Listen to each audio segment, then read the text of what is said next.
I tell you what, deer season starts tomorrow. I Whoa. know. We've got this one in under the wire. Yeah, yeah. I can't believe it's here already. And so that's kind of what we want to really discuss today is this missing piece of the puzzle. When I first started deer hunting, it was back in kind of the late 90s when this new fad of TV hunting really started to take hold, and it felt like so much of the content that you watched on TV was focused around feeding area, and it felt like that was important, but I feel like a lot of hunters are pretty good at identifying what those feeding areas are. And so what we really want to focus on today is this concept of bedding areas. And I kind of put this little slide together just to kind of illustrate the overall purpose of understanding bedding, because once you understand the bedding area, once you understand the feeding area, that essentially gives you a point A and a point B for how those deer are going to travel, and then all we have to do as hunters is try to find the path that they're using to try to intercept between point A and point B. And so we're going to cover a lot today going over this bedding area. We have quite a bit of other webinars focused on feed and feeding behavior, and we do actually have one coming up. I don't remember the date offhand, where we're going to dive really into feeding. But today, like I said, we're focused on bedding. And what I really want to emphasize is we went through a lot of the scientific research that a lot of these states have been putting out. A lot of states do a lot of work, GPS collaring and radio tagging deer and understanding their bedding behavior and their habitat use. And so we drove into a lot of that literature and that research. And so a lot of what we're going to say today is not necessarily just what us hunters think, but it's what deer biologists think. And so I think it's going to be really interesting, and I think it'll help paint a good picture on what to look for in terms of bedding habitat on the landscape. Yep, and then And I agree, Alex, it is way too warm for deer. That I is know for sure. it's a bummer. I know. I don't know when it's gonna be cold enough for deer. It might be I during. don't either. It might be We the had like rut. that 3 week period in August when it was just gorgeous. Highs at like 71, and now this. Yeah. Yeah, hopefully by Halloween. That'd be great. Yeah. But, Please, yeah, please. early season might be a wash this year. Our next webinar for what do deer eat? It's not just our next webinar, but our webinar on what do deer eat. It's gonna be a lunchtime special. It's gonna be at noon, and it's gonna be October 15th. Perfect. And again, that'll be thrown up on YouTube as well if you can't make that recording live. Right. But that should be a good one. And again, we're doing the same thing for this one. For that one, going to dive into the scientific literature and kind of present that information. So we'll start off here just talking a little bit about how to identify a deer bed. And I like to use this term an oval calling card. I certainly didn't coin that term. That's been around for quite some time, but essentially that's what you're looking for in the landscape is this kind of 2 to 3 foot depression, where it looks like something large just happened to lay down and kind of mat the grass. Now there are some conditions that make it a lot easier to spot these beds. This picture here is a very very good photo. They don't always look that clean and that clear, but one thing I always try to pay attention to, particularly if I'm out hunting and it's a wet day, I'm going to look to see is that bed actually wet underneath? Because sometimes you'll be able to say, oh, there was a deer bedding in here the whole night. Well, something, and then that's not just a deer bedding area, but it's an active bed right now. And so that kind of input is really valuable. And so when I find a bed, I'm not always just going, oh, that's a bed. Oftentimes I'm looking, okay, is there fresh scat in it? Is that scat, relatively fresh, or is it days old? Is it still warm to the touch on the ground? Is there any moisture? And another thing you can look for is the presence or absence of hair. Occasionally, you will find little bits of hair, and that's another good sign that that's a relatively fresh bed, because that hair will blow out of there pretty quick. But so that's kind of what we're looking for. Jason, if you want to flip to this next picture, then we'll kind of come back to the slide in a second. This is obviously the easiest time of year to find beds is when there's fresh snow on the ground. But I really put these two pictures to emphasize right up front. Look at the surrounding vegetation between these two pictures. This is a deer just bedding in the middle of the forest, right? Not a ton of vertical structure nearby, just leaves. Where if we go back to the previous picture, you can see that's basically an overgrown field or a prairie. In this case, that's a lot of goldenrod, so I would assume that is some type of prairie. And so you have all these different factors that a deer can utilize, and that's kind of what I want to emphasize right up front. Is so many people focus on just one vegetation type for beds. There's a lot of nuance to it, and so that's what we're going to really dive into. But one thing I want to mention as well is they're going to shift beds. They're not going to just stay in that same bed the entire day. They're going to get up. They're going to move around, especially a mature buck. And we'll kind of distinguish as we go through this talk tonight, doe bedding versus buck bedding, because they are completely different. But a doe bed they're really not selecting their bedding location as specifically as a buck will. And so they may move around quite a bit more. They will have kind of a congregated area, what we call a bedding area, where they're going to frequently bed, but the individual beds they use, they'll kind of bop around back and forth throughout the day. So usually when you find one bed, you're usually going to find multiple. Yeah, and as we go through this, we're going to go over all the different types of bedding. So if you're just going out scouting and you just stumble across a bed, take note of what we're going to cover here in the coming slides here to kind of figure out what type of bed it was and why they're bedding where they're at. And we'll go over that here in a second. But really look around and try to figure out what conditions were happening to make the deer bed at this location, because Yep, that's that's one thing. I think Jason and I were even scouting together, and it was during the season, but we were just kind of walking around after hunting and just kind of looking at, oh, is there any new sign, new scrapes, new rubs, and we kicked the buck out of its bed. And what do we both do? We instantly mark where that location is, whether it's on a map, on your GPS unit, on your Onyx, your hunt stand, whatever system you use. And then I'm instantly going to pay attention to the wind direction. What is that dominant wind direction? And I'm going to write that in a note on that GPS pointer on that map. As we kind of go through this presentation, you'll realize, especially a mature buck and even younger bucks, they will pick their bed and only use it under very, very specific wind conditions. And so if you happen to kick a buck out of its bed, boom, you know when he's using that. That can give you really good insight. And so a few kind of generalizations again, animals or deer are wild animals. So they have a propensity to prove us wrong. So I want to start off with just some few generalizations. But obviously, again, these are wild animals. They have their own thoughts. They can do whatever they want. But this is I think it's important to understand what a typical day looks like for a white-tailed deer. And so in the early morning, they're essentially going to be heading back to their beds. Throughout the evening is when they're primarily hitting their food sources. So after feeding at night, they're going to start heading back to their beds around 7 to 9 a.m. And if you're a typical deer hunter, you'll know a lot of people call deer crepuscular, which means they're active during those twilight hours. And in this case, that activity you're seeing oftentimes in the morning. And again, these are generalizations, but oftentimes what you're seeing is them transitioning back from their feeding areas to their bedding areas. And they'll be in their bedding areas usually throughout the entire midday. And again, they'll kind of get up, stretch, browse a little bit, just kind of feed around their specific bedding area. And then they'll start shifting back to those areas about 2 to 4 p.m. and start heading back to the food sources. Now, this I want to emphasize, this is where you start to see a lot of pressure impacting what deer are doing. I don't necessarily see it as strongly in that morning transition from food back to bed, but in this afternoon, I see it. I mean, it's I could pretty much write it down on a calendar. By October 5th, those deer are going to switch to their non-summer feeding pattern. So what I mean by that is right now these deer are pretty typically heading back to their food sources between 2 to 4. As they start to notice the hunting season picks up, the pressure is out there. People are bumping them out of their beds. They're smelling a lot more humans. They're encountering other noises. Maybe they're getting shot at. They're going to start to transition to a little bit later. And so they can either do one of two things. You can often find bedding that's closer to the feeding area where they kind of may stage until it gets completely dark. Or what I often see a lot on the public land we hunt is they just kind of push back their travel. So if they were getting up out of their beds at 2 o'clock, maybe now they're getting up out of their beds at 4 or 5, and it gives them a lot more cover of darkness. So that is something I really want to emphasize there. But that's kind of your typical day. And so when we talk about deer bedding, we're really talking about the middle of the day is kind of the bulk of their bedding activity. Now, bucks, they're a little bit different. So they're very isolated. They're going to stay in their beds. Usually, if it's daylight, unless it's rut, which we'll get into some rut bedding behavior in a little bit. But outside of rut, they are pretty much in their beds the vast majority of daylight hours. And I think a lot of us have seen this. If you run trail cameras, whether it's public land or private land, a lot of the big mature buck activity you see is going to be at night, right? And that's why they're typically bedding in these daylight hours. Now, as rut approaches, everything kind of goes out the window. Obviously, they're focused on one thing, and that's just breeding as many does as they can. So a lot of those previous inhibitions go out the window, and they're a little bit more active during the daylight hours.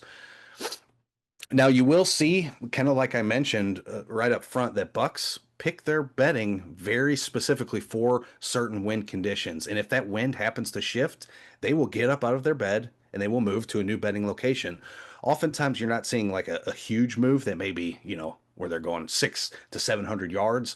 A lot of times they're really just going, 20, 50 yards, just really repositioning themselves to use that dominant wind to be able to detect predators coming up behind them. And we'll kind of show a few examples of that here in a second. Yeah, and Now, oh, oh, yep. go ahead. No, mine was on the next slide, so go ahead. Oh, sure. I just wanted to point out, speaking about the wind shifting, that people always talk about fronts. I feel like people talk about when like deer move when fronts come in, and they usually talk about how the temperature is changing and barometric pressure is changing. But another thing that's changing is the wind direction. So whenever you see fronts coming in, don't forget that part of it. I feel like that gets overlooked a lot. That's a really good point. Deer, I mean, their primary sense of predator and disturbance detection is their nose. And so when that wind shifts and that nose is no longer advantageous for where they are, it does cause movement. So good point. Yep. Yeah, I whenever I look at how I'm going to access a spot, I look at the wind, but then I also look at how the wind's going to shift throughout the day, and especially during rut when you might be doing an all-day sit and you are out there for a long enough time where the wind will probably shift at some point during the day. Uh, Hunt a different spot that night, and also be where you think the deer may be moving from and to during that wind shift. So that way you're there before the wind shifts. That way you might be getting into an area that you would have gotten smelt otherwise, and then you can sneak in there before it shifts on you. If that makes sense. We'll talk more about that. Yep. And now, in complete contrast, so we just talked about how bucks are very solitary, and I should emphasize we are really talking bedding during the hunting season.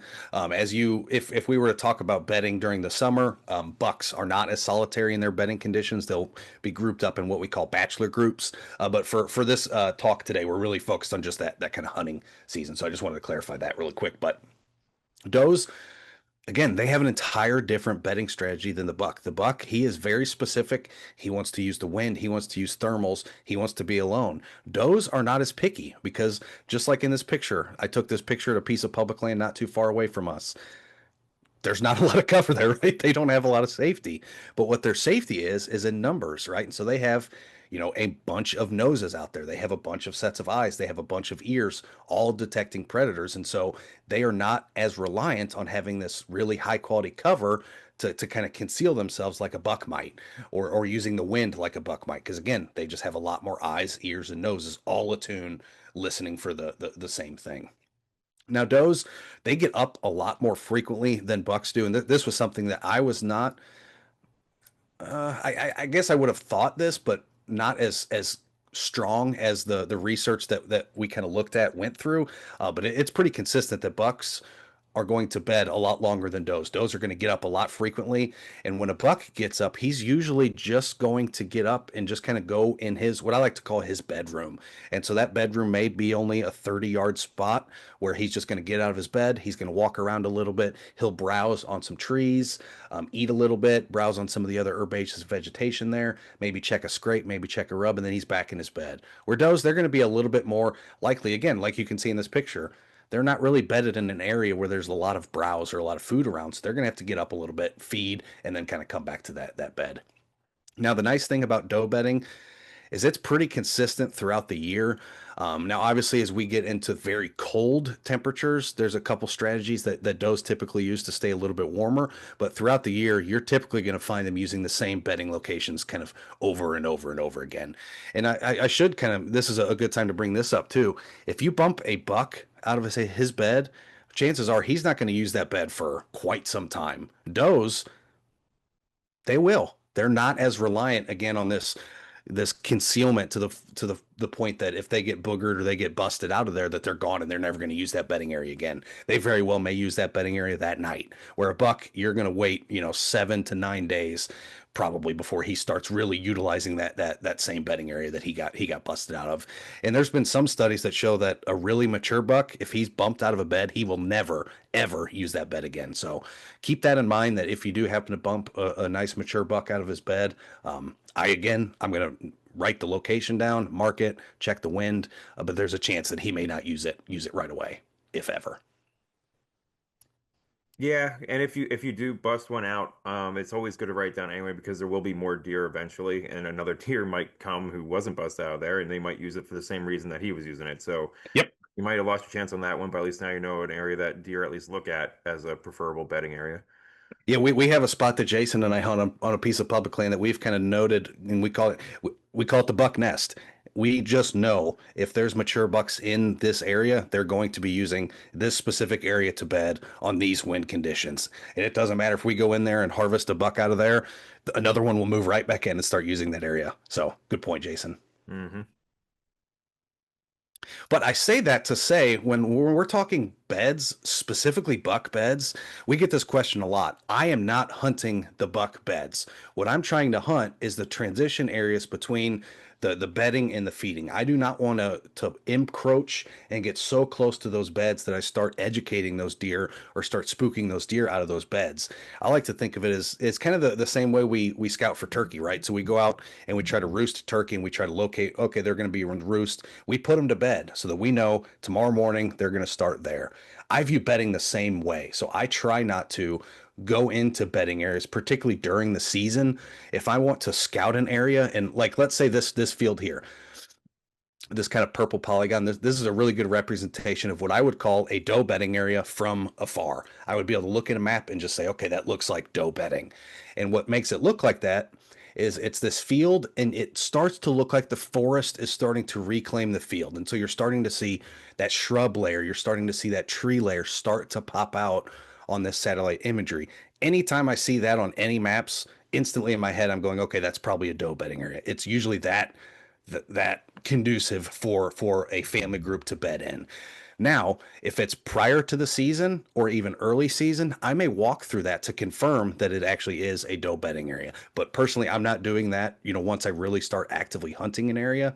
But prior to that, then I might walk through there and try to see, oh, are they bedding in the northeast corner of this field? Are they, mostly bedding on the northwest corner? Because you'll find little pockets where the vegetation and the topography might just be perfect for those does to bed in there, and they may use one portion of the field or another. And so that's where the boots on the ground scouting can really come in. But when I see an area like this on a map, I'm instantly marking that in my head as okay, does are bedding in there at some point. And so knowing that, I'm not pushing into that bedding area with my hunting strategy. And I like to emphasize for me, it doesn't matter if you're hunting does or if you're hunting bucks. Locating the doe beds is probably your best strategy to getting a deer down on during archery season, whether it's again a doe or a buck. Because once rut starts getting going in that late October period, the bucks especially start to try to scent check some of these does. They're going to go to these bedding areas. And what's really important, and something I really want to emphasize, because I think a lot of hunters don't realize this, is that when a buck tries to scent check does, he does not, he's just like me, just like I said, I don't want to educate those does that I'm in the area. He's the exact same way. If those doe family groups start to realize that a buck is scent checking them and maybe he disturbs them, they might completely shift where they're at. They want to just avoid him. They want to get out of the way. Because remember, at this point, in like late October, they are not ready to breed yet. They're not in their estrus cycle. And so they're still on edge and they will bust out of there if a buck comes in to scent check them. And so oftentimes, so we have in this example, we have this purple polygon as our kind of doe bedding area. We have a wind coming out of the north blowing to the south. And what's very common is you'll see a buck skirt just the downwind side of this doe bedding area, because what that allows him to do is walk this trail, not alert any of the does in this bedding area that he's there, and he can instantly sniff. Okay, nothing's in estrus, then he's going to carry on and he's going to go check another bedding area and another and another and another. In the case that a doe is in estrus, that's when he's going to be checking this trail, smell that doe's in heat, and then he's going to start chasing after her, and then the chase is on, and he's going to run her across the landscape until she finally gives in and allows him to breed her. But that's what I really want to emphasize is think like a deer. Think if you're focused on getting a buck, think like a buck. He doesn't want to bump these does. He does not want to educate them. So get on that downwind side. If this wind shifted, boom, maybe it's coming out of the west, so the left here going right, then maybe get on the right side of this bedding area. And very often around a field like this, you'll find a very high traffic trail that's usually about 10 to 15 feet off of that bedding area. Usually that's going to be the does. Usually that's going to be their travel corridor to either get into this bedding area or leave. But if you look back another 5 or 10 feet off that doe trail, and it's really hard to see this time of year until we start to get leaf off and all those herbaceous plants start to die on the ground, you'll see a very subtle trail.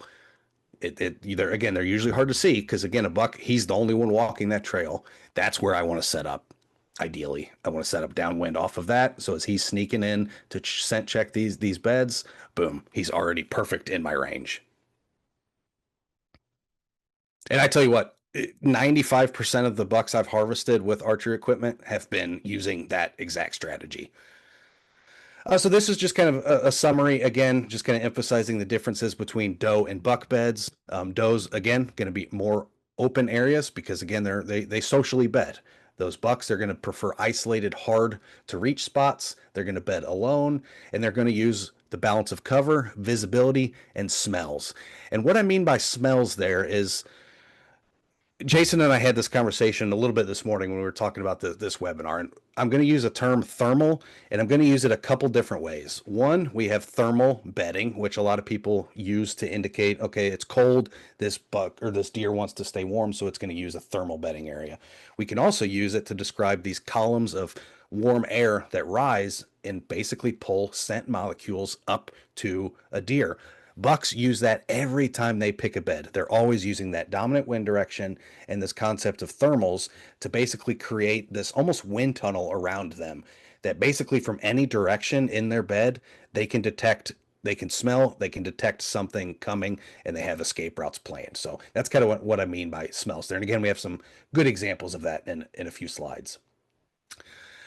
Another big difference we kind of mentioned, Buck is going to abandon a pressure bed. He's going to shift to more remote areas. And this is one strategy that Jason and I know have used a lot on public land to pretty good success the past few years is just identifying areas where other hunters won't go, whether it's distance from the parking lot, whether it's too close to the parking lot, whether it's terrain. I have one spot I have to carry hip waders with me to cross a creek. No other hunter is going to do that. And so all these little things basically create a sanctuary.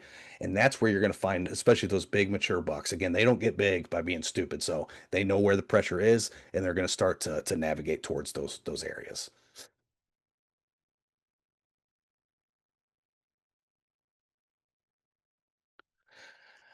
All right, so when they're selecting for a bed, again, vegetation and cover is extremely important for a buck. Does to some extent, but they're pretty much going to rely again on those numbers, topography and thermals, like I talked about, disturbance, predator avoidance, and escape routes. And now we're going to kind of go through each of those terms and kind of highlight a few different examples on what to look for.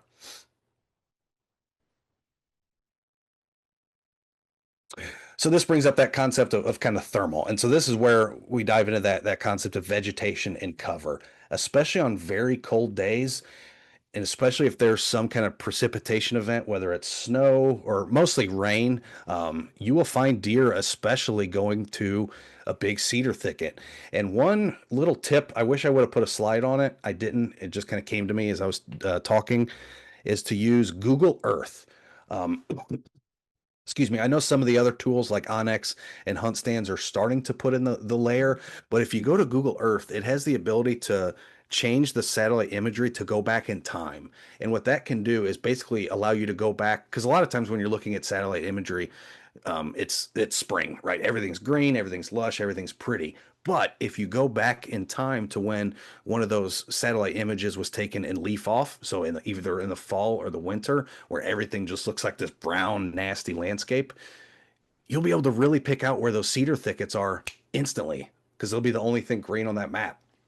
And so that's kind of the first thing I'm looking for, and I'm thinking about thermal bedding, especially in the Midwest and in Illinois, is these cedar thickets. They get so lush, they get so thick, and if you're unfamiliar with the cedar tree, they create such a canopy over top that basically anything below is completely dry, and so it makes really good cover for getting out of a precipitation event.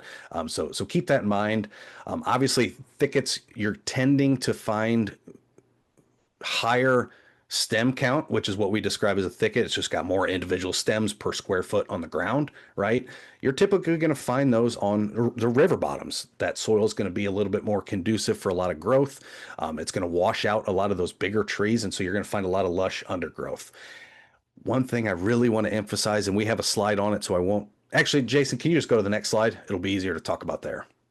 South facing slopes. If you've taken any of my webinars or any of my presentations, you've heard me talk through this ad nauseum because it is so true. And I think so many hunters overlook this fairly basic concept. So if you take one thing away from tonight, take this away. And that's just looking at the aspect and orientation of a specific slope. So in this specific example, we can see this field is kind of a bottomland, and then it goes up about 50 feet to the top of that ridge. We can see that contour line at the top. That's about 650, where this bottom one is at 600 that wraps around. So we know that's 50 feet. Now this slope is facing south. So what that means is that slope is going to get a lot more solar radiation throughout the day, which means it's going to be warmer. But just as important as it being warmer just because of that solar radiation, just like we talked about with the thickets on the last slide, you're going to have increased vegetation in this area just because it gets more sunlight throughout the day, right? That's photosynthesis. That's how plants work. And so not only are you going to have it just be generally warmer from that solar radiation, but you're going to have higher diversity, you're going to have higher stem count, and oftentimes more production in terms of food and cover value on these south facing slopes. So whenever I first look at a piece of land that I'm interested in hunting, I turn on that topographic layer and I'm instantly just going, okay, here's a nice south facing slope. You even have a nice south facing slope here along the valley. I know you guys can't see my cursor, but Jason, if you want to do that kind of on the southwest side, going right up this river.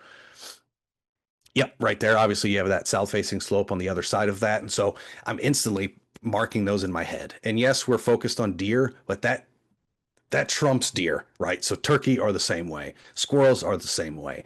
Most wildlife species that you're going to find, you're going to see more activity on the south sides of slope. And again, it's just because there's more plant diversity, there's more food production value in these areas than on that north side, just again, because of the increased solar radiation throughout the day.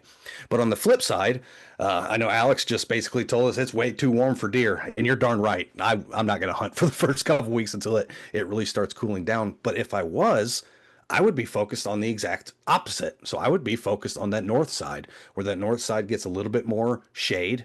So it's going to be a little bit cooler. And so deer and other wildlife will flip flop as the temperature and conditions indicate. So on a very hot day, don't overlook the north side of a slope. But one thing I want to emphasize, because I I didn't realize this until I started looking into this concept and looking at a lot of the studies. I don't know what I would have guessed naturally, but it basically showed that all bedding activity typically happens about 2/3 up the way of the slope. It's not all the way at the top. It's not half. It's not at the bottom. Very commonly, it's going to be about 2/3 up that slope. And I think that makes logical sense just because then they still have a little bit of time if something tries to sneak over the ridge. But what it really does is if you want to move to leeward bedding, Jason, I know it's a few slides forward, so just kind of skip and then we'll come back to it. Yeah, thank you, right here. And so what this does is it essentially creates a thermal, basically a wind tunnel, like this thermal wind tunnel. And I'll take a step back and kind of illustrate this point here with this specific image. And so we have the wind coming directly out of the north in this example. And so we would call this a leeward bed. Oftentimes you're going to see deer bed kind of on that leeward side. So that's the protected side. So they're out of the wind. And what that does is it carries dominant wind directly over that slope to any deer. But we also have these concepts of thermals. And so, thermals, as the sun comes up, it heats the surface of the earth, warm air rises. And what does that do? It pulls scent molecules directly up that slope. And so oftentimes you're going to find the deer about 2/3 up that slope. And that allows them to not only scent check behind them using that dominant wind direction, but it allows them to use those thermals that are pulling up the scent from below. And so it really creates this very safe and concealed approach, and they can basically smell anything coming from below or above, and it really does kind of create this wind tunnel effect. It's pretty cool stuff, but you'll find that very very common as they're betting on the south facing or the north facing slopes. So keep that in mind. Again, about two thirds up the slope, it's very common to see them there.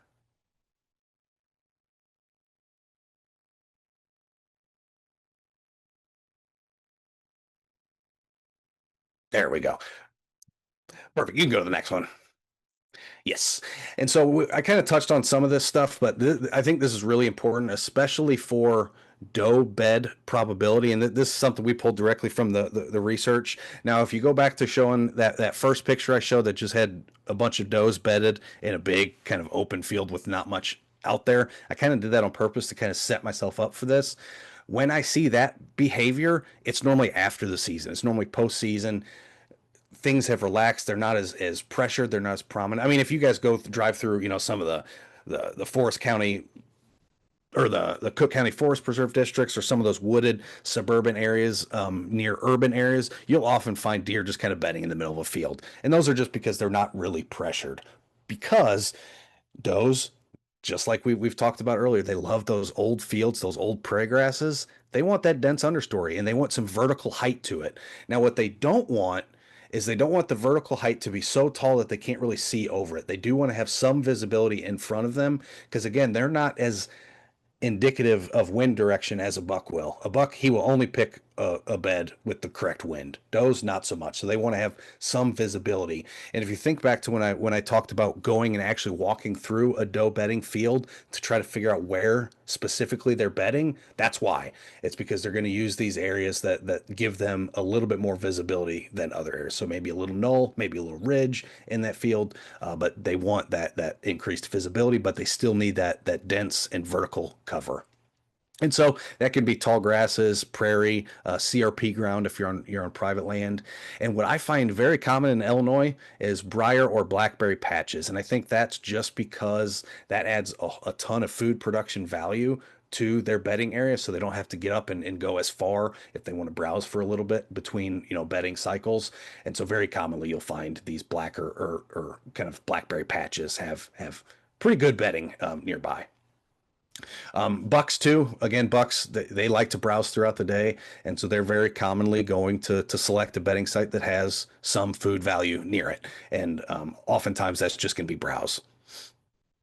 But one thing I really want to emphasize on this particular slide is a mature buck needs three things from his bedding area: security, which oftentimes he's going to use the wind and the topography to dictate; browse, so he wants that food production value nearby; and then the ability to escape.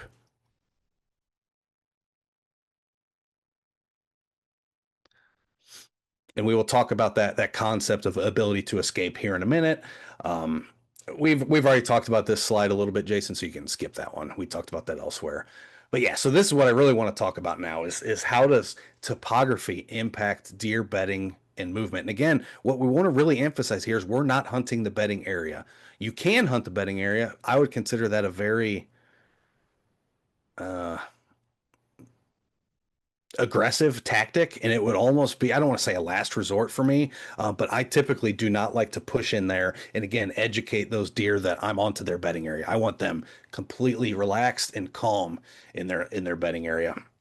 So I like to show this example. Again, you've probably seen it before if you've taken some of our webinars, but you see this big field here that again looks like it's being overtaken by the forest. The forest is starting to encroach. You're starting to see, that shrub layer start to develop in this field as well as some of these small trees. The second I see that, boom, okay, in my mind, doe bedding area, and I'm going to walk through it. And I want you to. I'm just going to leave this map up here for a second because I have walked through it, and I think Jason has before as well. I know exactly where the deer bed in this specific field, so I'll leave it for a few seconds, just see if you can kind of pinpoint where you think they might lay, just based on the terrain. So some of these topographic lines, which really only one goes through that field, and then some of the vegetation that's present, and then I'll kind of come back to that and show you exactly where they're laying there. But I want to emphasize how close oftentimes those doe bedding areas are to their feeding area. Again, a buck, he's not going to pick his bed based on being close proximity to feeding area, but he wants that bed to be in a location that has high browse value, right? So he's very commonly going to be in the woods where there's high browse value, where does are typically going to bed in their family groups, not necessarily worried too much about browse in their specific bedding area, but they want their primary food source, which in this case, this field happened to be planted.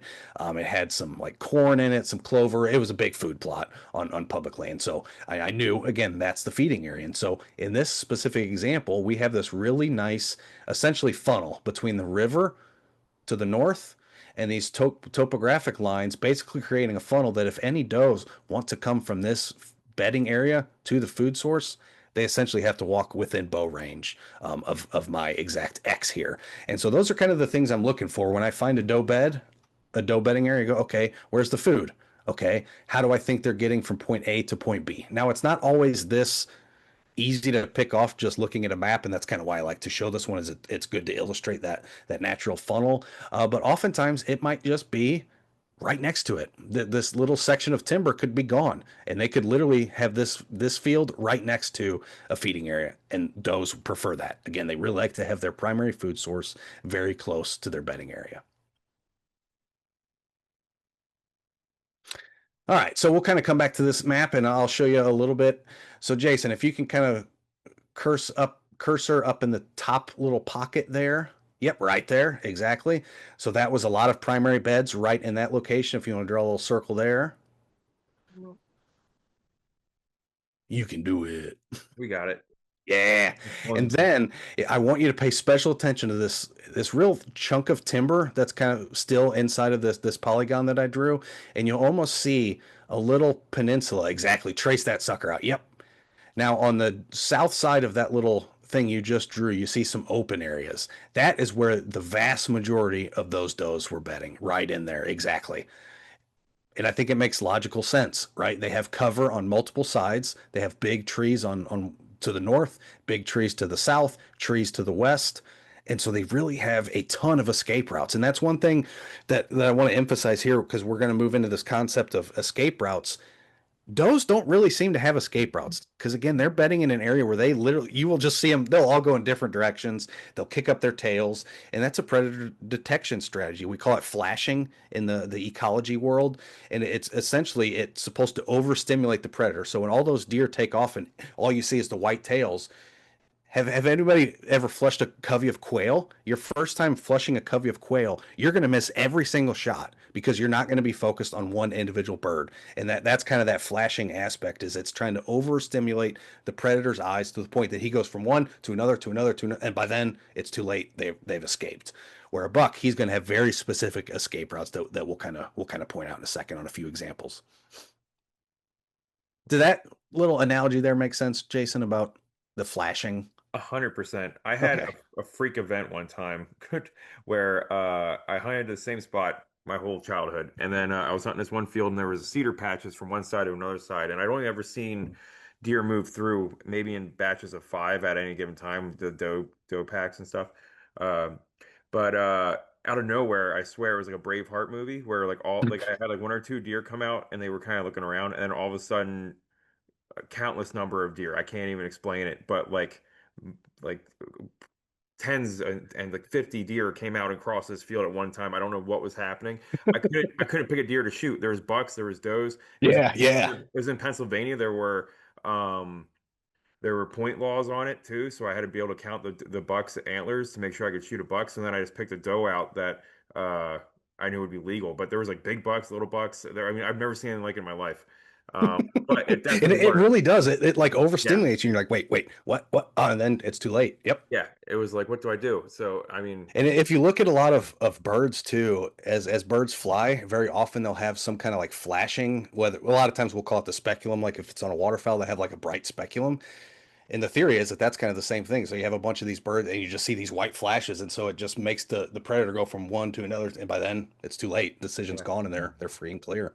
no, and that's the whole zebra effect too, right? 100% exactly. Yep. All right, I gotta get out of this little telestrator. All right, here we go. All right, so this is by far my favorite way to show buck bedding. And it's really, I call it ridge point bedding, but it really applies to several different terrain types. And I think you'll pick that up as we kind of go through. So obviously we have this gimlet branch here that you can see on the map. Jason, if you want to draw a little line on that, that's essentially our creek. So we know that's our bottom. And that allows us to basically work towards the south. And we know we're going up in slope as we kind of go up to this 650 contour line right where this X is. And so you can kind of see we have essentially a ridge that points out and extends out into this valley. And for mature bucks on public land, I can almost guarantee every ridge point it's not going to have a buck on it every single time, but there is going to be a buck using that ridge point. That's how consistent this betting behavior seems, and it's something I started to pick up on. I think Dan Ingval, he's an old time big deer hunter. He's hunted with the hunting public occasionally, but he used to write for Realtree. And back in the kind of late '90s, early 2000s, he started really pushing this concept of ridge points, ridge points, ridge points, and that he just kept seeing mature bucks on these ridge points. And it took a few year or a few seasons to him to work out that they're actually bedding up there because every time you go in there, they're not there, but there's buck sign everywhere. And we'll kind of get into why and how impactful an area like this is for a buck because it's basically impossible for anything to sneak up in here. And so you see this essentially finger that jets out right where we have this X where it basically jets out into that valley. And this does a couple things, but one, I want you to pay attention to the primary wind direction. A buck is only going to use a ridge point like this if the wind is perfect for that. And so essentially he's going to lay right where that X is, facing directly into the valley. So he's looking into the lowland with that wind direction basically blowing from his butt to his head. And what that does is anything that's up on this flat ridge that's trying to sneak up behind him, boom, he smells it and he's out of one of his escape routes before they even realize that he was there. In the it's just that productive. And you can see there's another ridge point just to kind of the northwest of this, right there. He would use that on a very dominant west wind. If the wind was blowing straight out of the west, boom, perfect spot for that. Because again, that dominant wind direction, anything sneaking up behind him, he senses it, he's good. Now, if we think back to that concept of thermals, that whole concept of warm air rises, that's where you start to see the value of a bedding location like this. He's got this wind direction blowing anything behind him. He's able to watch out this huge area in front of him, and that scent is being pulled up this slope by that warm air. So not only is he able to watch and listen below him, he's also able to smell anything. And so it creates again that wind tunnel that we kind of talked about when we were going over kind of the leeward bedding example. And so it creates this really unique area that it is darn near impossible to get in there when he's in there. So you either have two options. One, try to get in there when he's not, which if you think back to when we said most bucks are betting, they're betting 70 to 80% of the day. That's going to be tough. In reality, I would never, ever, ever push into an area like this. I want to leave that buck there. I want him to feel safe in his bedroom, and I'm going to set up on one of his escape routes. And we'll talk about that in a second. Actually, we can just do it now, Jason, and then we'll Sure. skip those slides in a second.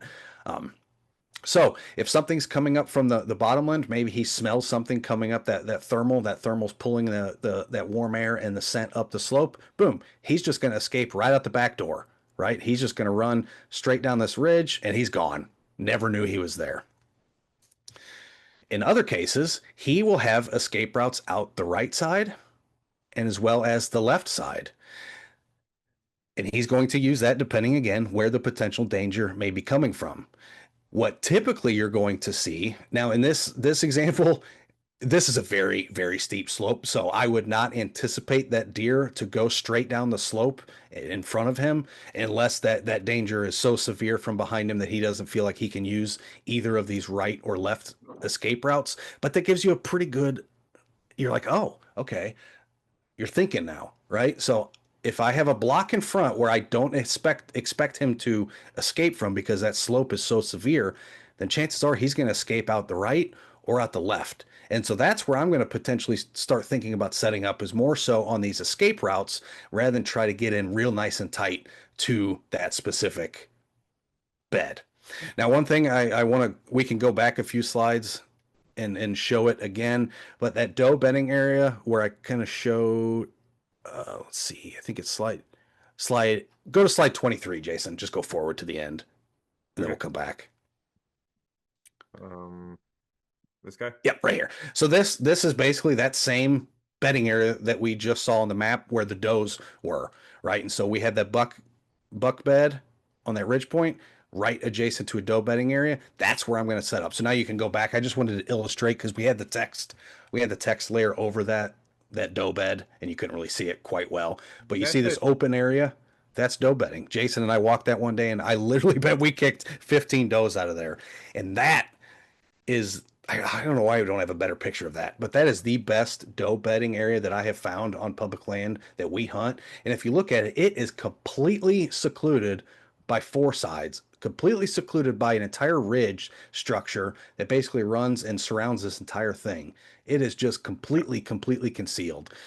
And so when I see an area like this where I have that doe bedding area that Jason just highlighted, I have an indication that there's going to be bucks bedding either here or on this ridge point just to the west, to the northwest. Then chances are I'm going to probably try to set up on the downwind side of this doe bedding area close to that buck bed and hope that I get him sneaking out of that bedroom, sneaking out of one of those escape routes, and starting to go scent check these does. So that would be my strategy. Yep, exactly. So in this case, that wind's blowing out of the south, so you want to be on the north side of that slope or of that bedding area. And as he sneaks out of that bed, he's just going to walk around. Now it doesn't always work like that, but that's the primary strategy I'm using basically from October 25th through basically through mid-November in Illinois. I really focus on that downwind side of a doe bedding area that has what I consider conducive buck bedding areas nearby, and that's these ridge points. And if you look closer at this map, you will find even more ridge points. So we have one just northwest that we've already highlighted. If you go a little bit more northwest towards the very corner of that map, you'll see another one. And there's ridge points all over this thing, and he will choose which point he's using based on that dominant wind direction. I like this one. I only sat here one time and I had a fawn walk underneath me. But if you walk out here, it's too finite of a feature to be picked up on this map. But there is a very deep ravine right here that comes in like that, and it comes almost to the field. So for anything to walk past you between you and the field is within range because this thing is such a deep ravine right here. So I sat right here and it wasn't quite in the on the field edge, but it was probably 40 yards into the woods still. So if there's a buck here and he wants to come out here, and there's a big acorns out on this big egg Yeah, big that's just a flat. big oak flat that just Yeah. dumps white oaks. Yep. So he could be going out there for the oak flat. He could be going around here for the does. So this one feature right here, I really like hunting right there. I just made a mess of the page, but yeah. Well, And one thing that's probably important to emphasize while we look at this area too, and kind of why we show this area so much, is because it shows so many different terrain features that instantly, when I look at a map, pop off. One, the doe bed. One, the ridge and valley structure with the ridge points. But two, you see any parking lots or roads nearby? Nope. So yeah. these roads you're seeing are basically just fire breaks in fields. Those are not real roads. It is not easy to get back in there. And so that's a whole nother reason that a mature buck is going to pinpoint a location like this is he's protected from basically every direction. It's hard to get to. He doesn't get a ton of human pressure, and he's got does just right nearby. hmm Two things. One, I think we're back. I think there's still some over here. Did we do this yet? I think, We've talked about all that. I do want to do this slide again though. Yeah, the leeward side one more time. okay. And then also, I think the slide at the end is actually a different doe bedding area than that one on top of that ridge. So just a heads up on that. Oh, Yep, that's same why it looks principle weird. applies, but yeah. Yeah, exactly. That's why it looked weird. I was like, that doesn't look like the same spot. But go for it. So one thing I want to talk about here, we kind of talked about this concept of leeward bedding, 2/3 up the slope, getting protected from the wind. One reason I really like to show this specific map is even if we just ignore the leeward bedding, as we talk rut, what naturally pops out in this image first right up front? What do you see, Jason? Uh, I see it here. Let me get my old telestrator out here. I Yeah, give see. it the John Madden. Yeah, right. Boom. No. So this funnel right here is Yep. wild right there. I mean, you don't Yep. see that very often, especially with two ridges that close to each other that are that abrupt. You don't see that very much where we live. And then also, this is a river right here, and this is very steep. right here. So Very. this is not a passable cliff right here, probably. Like this is probably like maybe a 100-foot cliff uh right along the river right here, and that continues out this way. So I would say nothing's going to be coming up this, and things will be passing through here. Uh, pretty. Yep. These are both spots that you might be able to get something within range because if they don't want to walk through, depending on how big of what the trails are through this and what the cover's like in here, you'll have a lot of uh, walking along the edges, and they'll either, depending on which way the wind's blowing, you can either hunt along this bluff and get them as they skirt along the edge of this as they walk along here to continue out that way. Or if the wind's blowing in a direction that's not suitable to hunt here, if it's blowing from the west, then you can hunt here and then catch them as they walk towards you in a crosswind. What do you think? I'm pretty in agreement there. But I've got some to add if you want to clear your map a little bit. Try. Yeah. If it's not like an all clear button that I get found, I know, I know. But yeah, so he was basically spot on with everything he saw there. That's basically the same thing I see. But one thing I want to point out when I see a slope like that um I know if you want to just kind of draw a red line around that again, Jason, that I know a deer is not going to go up. Kind of like we just talked about with that last example where it was actually in front of the buck bed. We kind of you can almost view it as like a blocker, right? I'm kind of viewing that the same way. I know chances are nothing's going to get behind me. And if you think about when that might be somewhat advantageous during a special, let's say, rut, we get a lot of questions about calling. I don't do a ton of blind calling, but this is a setup in a field example that I might give that the old college try. And there's a couple different reasons why. One, the big one, we have good habitat surrounding. We have a ridge point basically that Jason kind of drew roughly as the north part of his funnel there. We have this huge ridge to the south of this field. There's some pretty good habitat nearby. So chances are there's going to be a mature buck in what I consider hearing distance. So that's when I'm starting to think, okay, maybe calling could be a productive use of my time here. Now, I'm certainly not going to do it at like the best time of the day, but if I'm just sitting there for, a couple hours in the middle of the day and I'm not seeing anything, this is an area I might rattle specifically. And what we're trying to mimic with red, and again, I'm really only doing this like let's say late October, early November. Outside of that, you're not going to accomplish a whole lot. But in a scenario like this, when in I'll take a step back. The reason I usually don't like to call too much is what is a deer's natural tendency to do when it sees or when it hears something that it's unfamiliar with. The natural tendency is always to try to circle downwind of it immediately. If I'm out there just calling into the void, not knowing if there's any deer nearby, chances are a lot of those deer are just going to circle downwind. I don't care how good your scent control is. Once those deer get downwind of you, they're eventually going to pick you off. And so I don't like to educate the deer in that sense. But in a scenario like this, where I basically have this giant, well, again, we'll just call it a block behind my back where I know nothing's going to circle downwind.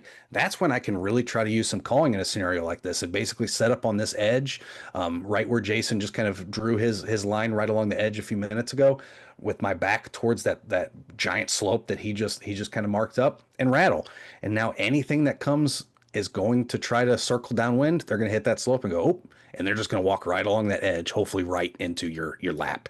And so those are the things I'm looking for when I'm calling. Again, I'm not doing a ton of calling, but if I do try to rattle or try to do some kind of simulated rut scenario, I usually want some kind of block behind me just to ensure that those deer aren't trying to wind me by circling downwind. And this just basically makes that impossible. hmm Anything to add there? You don't do much calling either, do you? No, I just never had luck with it. Yeah. If I ever had luck Nine with times out of the 10, like in a scenario like this, I've actually called from this exact field before. And what came through that funnel? A spike. That's it. normally anytime I rattle, I see the little young buck and they don't come in. They will stay basically right at the edge of that little funnel and sit there and look at you. Because it's like think back to your high school days. There was a big fight in high school. Everybody runs around, starts watching it, starts looking. But this little dude knows, oh, I can't go in there. If I start to go and try to assert my dominance, I'm probably gonna get my butt kicked. So he just kind of stays back, watches. So it's a great way to just see a lot of young deer, but typically they're not going to come into range, at least from my experience. Now, there are some days, and it's usually like 1 or 2 days a year, and you see it all the time on TV when they rattle and like 15 different giant bucks come in. There's like 1 or 2 days every year where the testosterone is like just peaking just right, and the does aren't quite ready, and you could go out there and bang two sticks together and get bucks coming in, but it's just what day is that? Hard to tell. Yeah, that'd be fun if it worked. Um, Yeah, yeah. I don't have an opinion on it, honestly. I can't say it hasn't worked for me. I haven't even tried it really aggressively enough to say I've given it enough tries to have an opinion on it. But I usually try it once or twice a year, and it's usually yeah, it's on those, and that's probably a lot of my problem too. Is I'm not doing it on a peak time or a peak day. But again, I'm where we hunt. We are hunting very pressured, very educated deer, that's and what so I I think. would much rather be a stealthy hunter than trying to lure something in. Yep.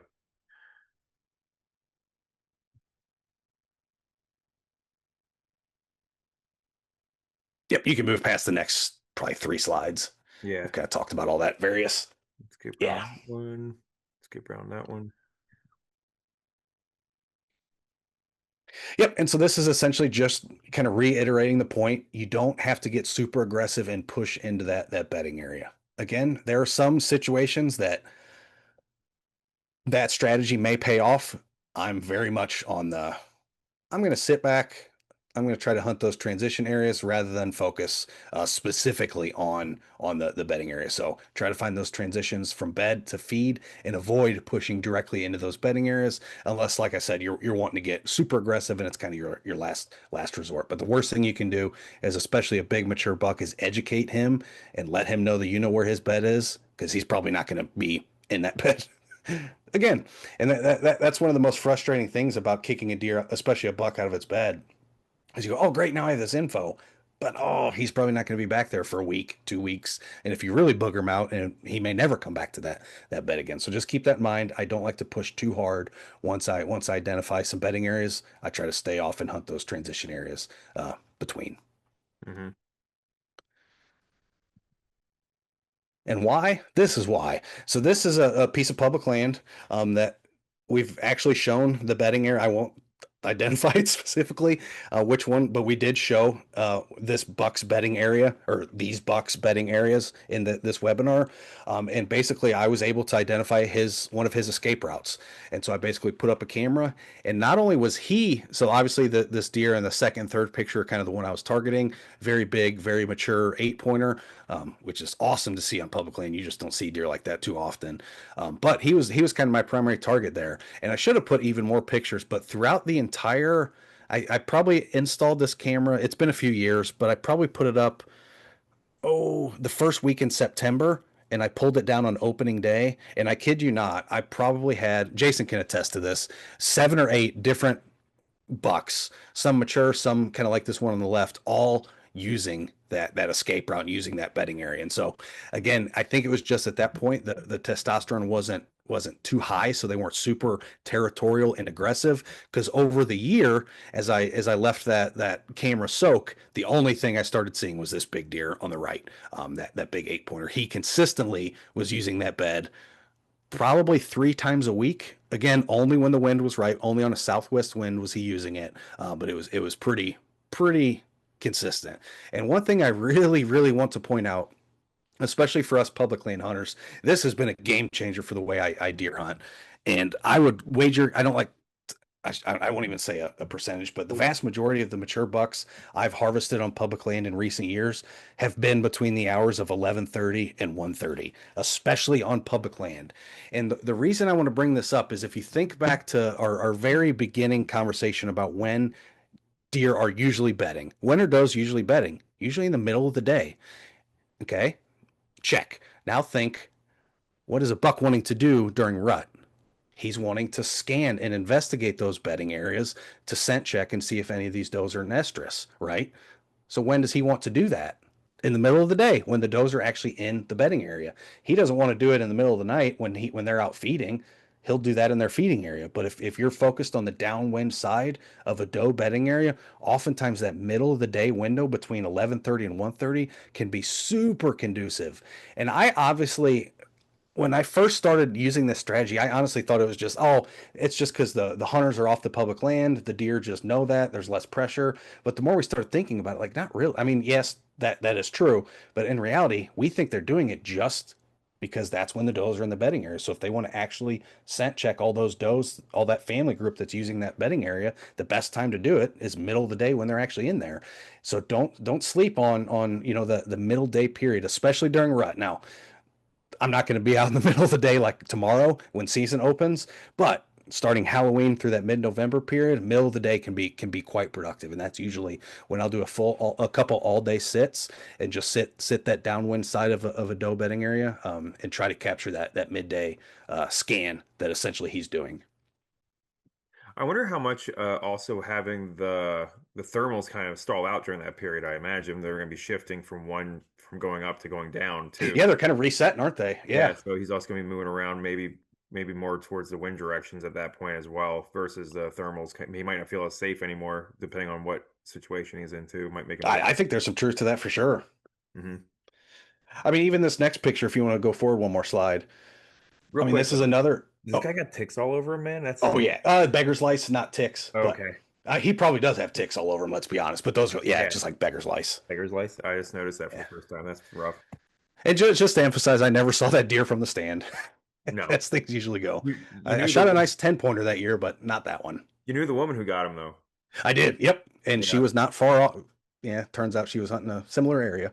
Yep. That's how it goes. That is how it But goes. this is another really good example. And again, you can obviously tell this is late summer. This deer still has pretty good velvet. But this was another escape route that we identified. We found another ridge point bed, like we talked about, and we found this really nice escape route coming off it. Put up a camera, and we were able to capture him pretty consistently that midday period. And what we think, because we actually got to the point where we had like thousands of pictures of this deer in this exact same spot. If you think back to when I was talking about how a buck picks his bed, oftentimes he wants a high browse or a high food production area fairly close by, where a doe, they want their primary food source somewhat nearby, but they don't need to have that browsing available right near their bedding location. A buck does. And so in reality, this area that he's kind of standing in is a nice mix of goldenrod, but there's a lot of blackberry and then stuff mixed in. So over time, as we saw, just again thousands of pictures of him, just he would just be in there for 10-15 minutes, walk backwards to where he came from. I think this was one of those areas that he was just getting out of his bed, walking to, browsing a little bit, stretching his legs, and then boom, hopping right back in his bed.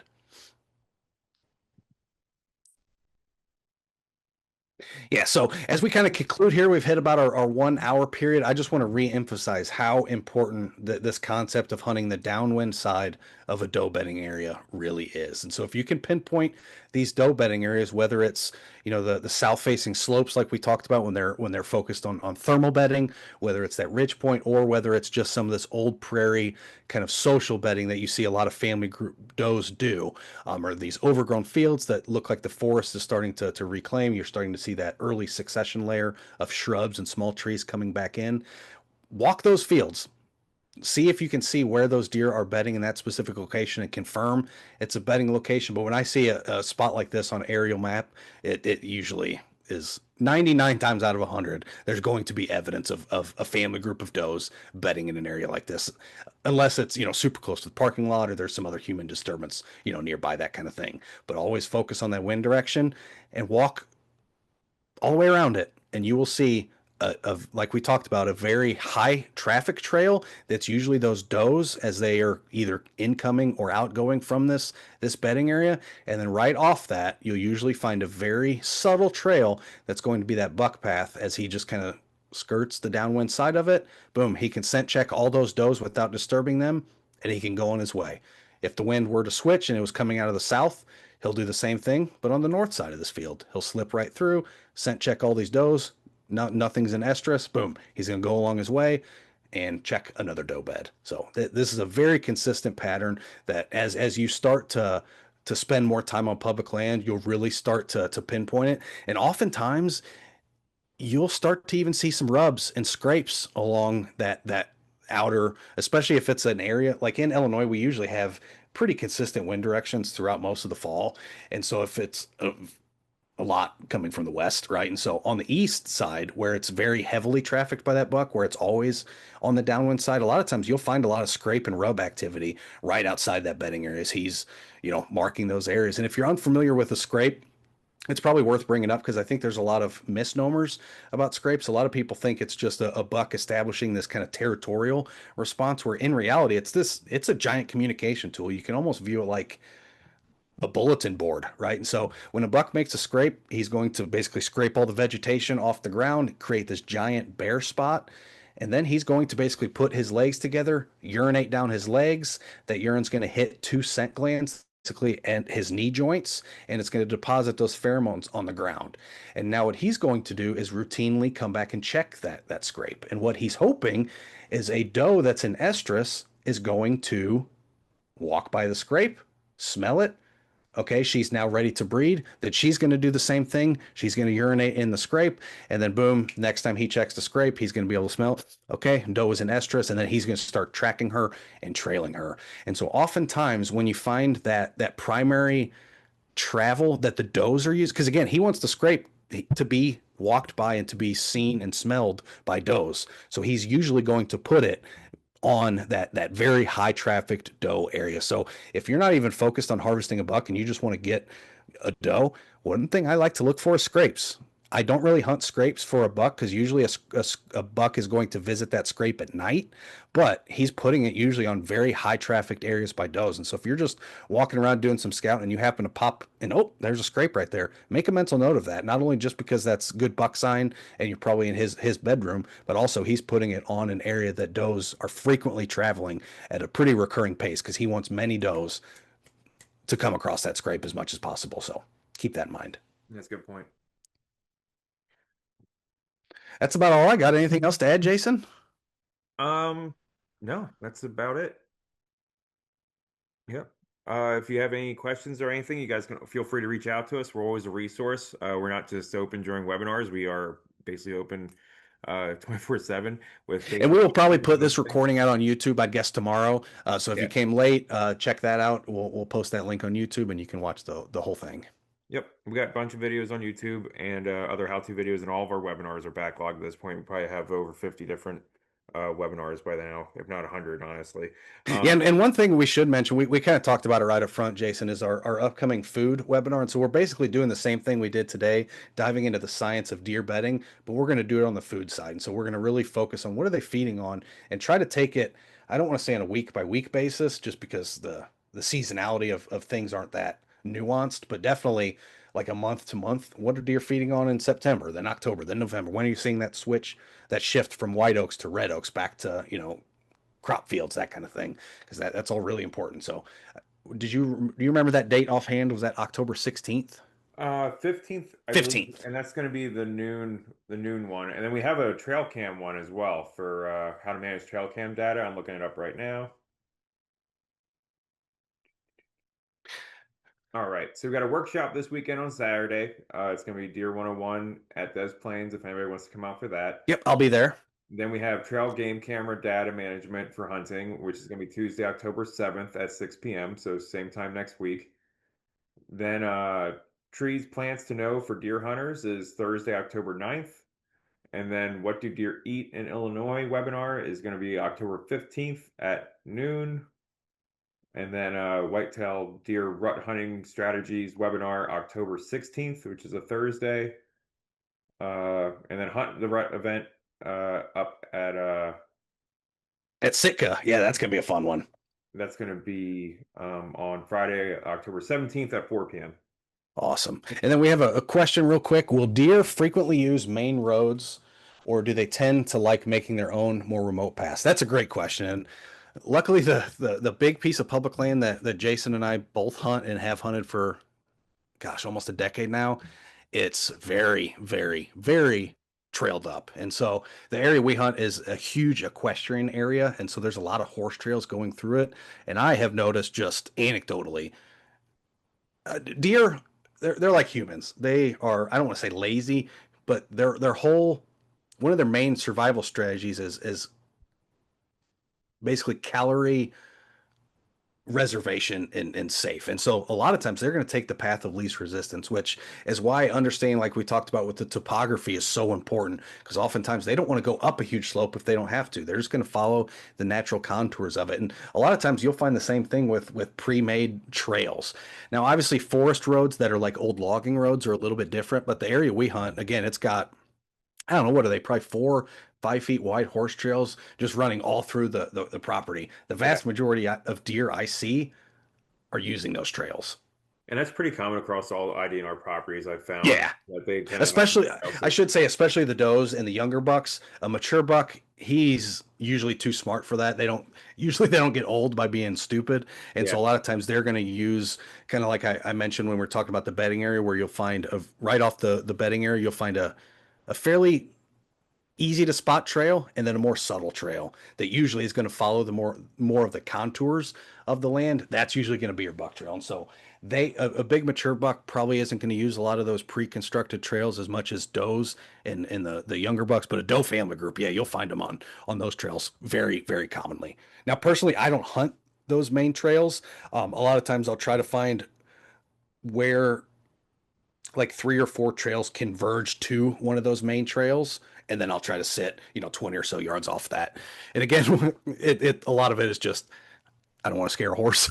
There's Yeah. been many times we're setting up in our stand and a horse comes walking by, so I try to get off those trails just a little bit, but trying to find those trails that lead in to those horse trails. Yeah, I feel like that was like the first time hunting there. You set up on the trails and you realize how common the horse walk by, and you're like, all right, I'm gonna move off. But it's so true though. Literally, my first or second time ever hunting there, I sat on a trail, had a group of horses. I think it was 2 or 3 horses come by. I kind of gave them a whistle because I didn't want to scare the horses and them to buck off. So I wanted to let them know I was there before they got too close. And so they kind of came and stopped, and we just kind of whispered back and forth when they were directly underneath me for, I don't know, 2 or 3 minutes, and they kind of went on their way. Less than 10 minutes later, I had two does come down the exact same trail, following the exact same path.